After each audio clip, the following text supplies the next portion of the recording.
मेरी सिस्टर जो है यहीं पढ़ती थी इसी देवघर कॉलेज में,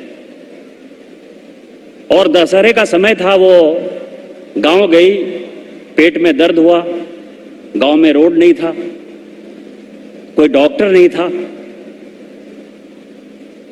ट्रैक्टर से ले जाते हुए मेरी छोटी बहन का डेथ हो गया। आपने जब एम्स दिया, जब मैं एम्स जाता हूं तो मुझे सभी में अपनी बहन ही दिखाई देती है कि मैं अपनी बहन का जान नहीं बचा पाया।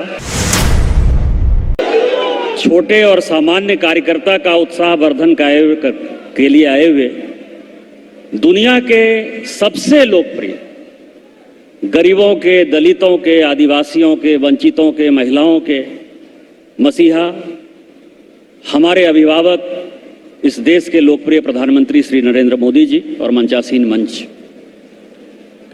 सिद्धो कान्हो, चांद भैरव, बिरसा मुंडा, तिलका मांझी का तो ये क्षेत्र है ही। ये जो देवघर है, माननीय प्रधानमंत्री जी महर्षि अरविंद के नाना राजनारायण बोस यहीं मरे, वो 20 साल तक वो यहीं रहे।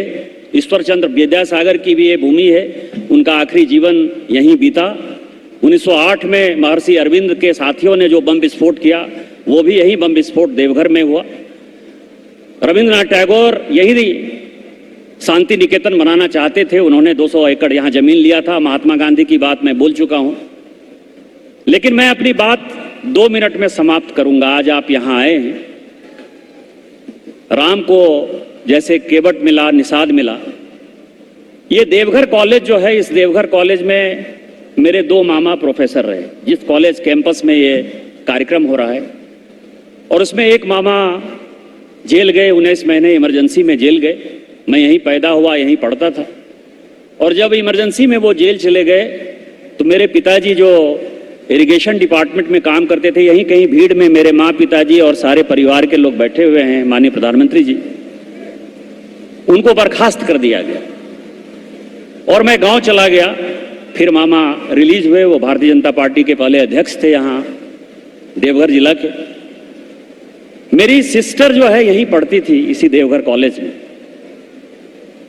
और दशहरे का समय था। वो गांव गई, पेट में दर्द हुआ, गांव में रोड नहीं था, कोई डॉक्टर नहीं था। ट्रैक्टर से ले जाते हुए मेरी छोटी बहन का डेथ हो गया। और आप समझ सकते हैं कि आज आपने जब एम्स दिया, जब मैं एम्स जाता हूं तो मुझे सभी में अपनी बहन ही दिखाई देती है कि मैं अपनी बहन का जान नहीं बचा पाया। लेकिन आपने जो है ये बड़ा काम कर दिया, आपने बहुत उपकार किया, शायद जनता इसको कभी नहीं भूलेगी। आप आए इन्हीं शब्दों के साथ। जय हिंद, जय भारत। बहुत बहुत धन्यवाद आदरणीय सांसद महोदय। अब